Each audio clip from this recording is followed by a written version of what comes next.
कभी सोचा है कि भारत का संविधान हर एक नागरिक से कुछ सीधे सीधे वादे करता है? ये सिर्फ कानून नहीं है, बल्कि एक सम्मान भरी जिंदगी की गारंटी है। चलिए आज इन्हीं मौलिक अधिकारों की दुनिया में थोड़ा और गहरा उतरते हैं। संविधान के पार्ट 3 को अक्सर भारत का मैग्ना कार्टा कहा जाता है। अब ये सिर्फ एक भारी भरकम नाम नहीं है, इसके पीछे एक बहुत गहरा मतलब छुपा है। सोचिए, जैसे मैग्ना कार्टा ने पहली बार राजा की बेलगाम ताकतों पर लगाम लगाई थी ना, ठीक वैसे ही हमारे ये अधिकार सरकार की शक्तियों को एक दायरे में बांधते हैं, ताकि हर नागरिक आज़ादी और सम्मान के साथ जी सके। तो सवाल ये उठता है कि आखिर इन अधिकारों को मौलिक यानी फंडामेंटल कहा ही क्यों जाता है? भाई बात सीधी सी है, ये हमारे वजूद की, हमारे होने की बुनियाद है। इनके बिना आप सोचिए, क्या कोई इंसान पूरी तरह से विकसित हो सकता है? नहीं ना। यही वो शर्तें हैं जो हमें सोचने की, अपने विश्वास को जीने की और अपनी पूरी क्षमता तक पहुंचने की आज़ादी देती हैं। बिल्कुल, ये अधिकार हर नागरिक को दिए गए हैं, बिना किसी भेदभाव के। पर बात सिर्फ अधिकार देने पे खत्म नहीं होती। असली बात तो ये है कि इन्हें इतना मजबूत क्या बनाता है? क्या है वो खासियत जो इन्हें सिर्फ कागज पर लिखे वादों से कहीं ज्यादा अहम बना देती है? ये 3 बातें वाकई इन अधिकारों को बहुत शक्तिशाली बनाती हैं। सबसे पहले तो इनकी गारंटी कोई छोटा मोटा कानून नहीं, बल्कि खुद भारत का संविधान देता है, देश का सबसे बड़ा कानून। दूसरा, ये न्यायोचित हैं, मतलब अगर किसी को लगता है कि उनके अधिकारों का हनन हुआ है, तो वो सीधे सुप्रीम कोर्ट या हाई कोर्ट का दरवाजा खटखटा सकते हैं। और तीसरा, इनकी प्रेरणा अमेरिका के ऐतिहासिक बिल ऑफ राइट्स से ली गई है, जो दुनिया में नागरिक अधिकारों का एक बहुत बड़ा दस्तावेज है। अच्छा, यहाँ एक बहुत ही दिलचस्प बात है। क्या आपको पता है कि जब संविधान बना था तो इसमें 7 मौलिक अधिकार थे? जी हाँ, 7। लेकिन फिर 1978 में 44वें संशोधन के जरिए संपत्ति के अधिकार को इस खास लिस्ट से हटा दिया गया। अब वो एक मौलिक अधिकार नहीं, बल्कि एक सामान्य कानूनी अधिकार है। तो इसीलिए आज हम 6 मौलिक अधिकारों की बात करते हैं। तो ठीक है, अधिकार तो मिल गए, पर इनकी गारंटी क्या है? संविधान इन्हें असल में लागू कैसे करता है? इस पहेली को सुलझाने के लिए हमें सबसे पहले ये समझना होगा कि ये अधिकार हमें आखिर बचाते किससे हैं। और इसका सीधा सा जवाब है राज्य के खिलाफ। अब आप पूछेंगे कि संविधान की भाषा में ये राज्य है क्या भला? चलिए इसी को समझते हैं। तो यहीं पर एंट्री होती है अनुच्छेद 12 की। ये साफ साफ बताता है कि मौलिक अधिकार असल में एक ढाल हैं, एक ऐसी ढाल जो हमें सरकार या किसी भी सरकारी संस्था की मनमानी से बचाती है। और देखिए, संविधान बनाने वालों ने राज्य की परिभाषा को कितना बड़ा रखा है।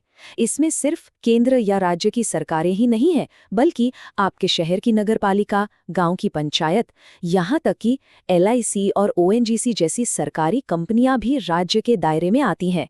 बल्कि सुप्रीम कोर्ट ने तो इसका दायरा और भी बढ़ा दिया है। कोर्ट का कहना है कि अगर कोई प्राइवेट कंपनी भी सरकार के एक औजार की तरह काम कर रही है, तो वो भी राज्य ही मानी जाएगी। तो अनुच्छेद 12 ने बताया कि हमें किससे बचना है। और अब अनुच्छेद 13 न्यायपालिका को वो हथियार देता है जिससे वो हमारी रक्षा कर सकती है।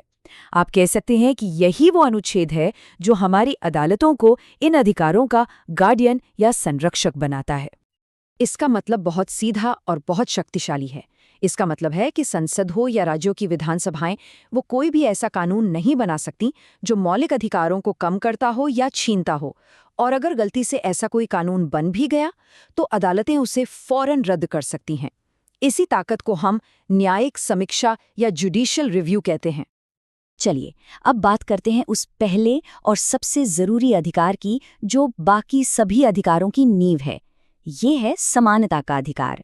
अनुच्छेद 14 से लेकर 18 तक ये पांचों अनुच्छेद मिलकर संविधान के इस सबसे बड़े वादे को मजबूती देते हैं कि कानून की नज़र में हर कोई बराबर है।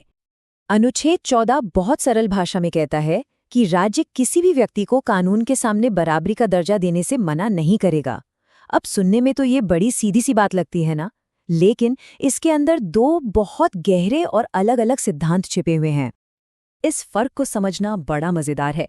एक तरफ है विधि के समक्ष समता, जो हमने ब्रिटेन से लिया है। ये एक नेगेटिव कॉन्सेप्ट है। इसका मतलब है कि कोई भी कानून से ऊपर नहीं है, चाहे वो प्रधानमंत्री हो या एक आम नागरिक। दूसरी तरफ है विधियों का समान संरक्षण, जो अमेरिकी संविधान से आया है। ये एक पॉजिटिव कॉन्सेप्ट है। ये कहता है कि एक जैसी परिस्थिति में मौजूद लोगों के साथ एक जैसा ही बर्ताव किया जाएगा। दोनों मिलकर बराबरी को पक्का करते हैं। अब अनुच्छेद 15 समानता के इसी विचार को एक कदम और आगे ले जाता है। ये साफ तौर पर कुछ खास वजहों से होने वाले किसी भी तरह के भेदभाव पर रोक लगाता है। नियम एकदम साफ है। राज्य किसी भी नागरिक के साथ सिर्फ धर्म, नस्ल, जाति, लिंग या जन्मस्थान के आधार पर भेदभाव नहीं कर सकता। लेकिन हमारा संविधान ये भी समझता है कि समाज में बराबरी लाने के लिए कभी-कभी अलग बर्ताव करना जरूरी हो जाता है। इसीलिए ये महिलाओं, बच्चों और जो वर्ग सामाजिक या शैक्षणिक रूप से पिछड़ गए हैं, उनके लिए खास प्रावधान जैसे कि आरक्षण बनाने की इजाजत भी देता है। मकसद ये है कि जो लोग दौड़ में पीछे रह गए हैं, उन्हें सहारा देकर बाकियों के बराबर लाया जा सके। समानता का ये जो सिद्धांत है, ये सरकारी नौकरियों में भी लागू होता है और ये बहुत बहुत जरूरी है। अनुच्छेद 16 इस बात की गारंटी देता है कि सरकारी नौकरी के मामले में हर नागरिक को बराबर मौका मिलेगा। लेकिन यहाँ भी समाज की ऐतिहासिक सच्चाइयों को ध्यान में रखते हुए पिछड़े वर्गों को मुख्य धारा में लाने के लिए आरक्षण का प्रावधान किया गया है, ताकि अवसर की समानता सिर्फ एक किताबी बात न रहे बल्कि हकीकत बने। अब आता है एक ऐसा अनुच्छेद जो अपने आप में एक सामाजिक क्रांति है। अनुच्छेद 17 सदियों से चली आ रही अस्पृश्यता यानी छुआछूत की जहरीली प्रथा को जड़ से खत्म करता है।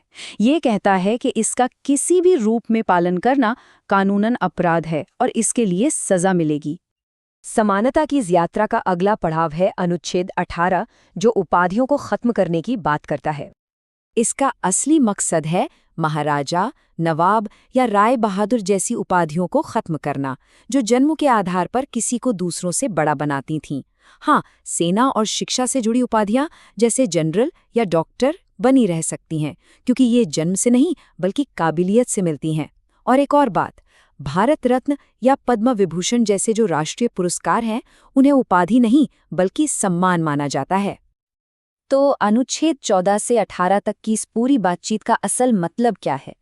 ये सिर्फ कानून की किताबों में लिखी कुछ धाराएं क्यों नहीं हैं? क्योंकि ये हर नागरिक के हाथ में एक संवैधानिक कवच है, एक ऐसा कवच जो उसे राज्य की मनमानी से बचाता है।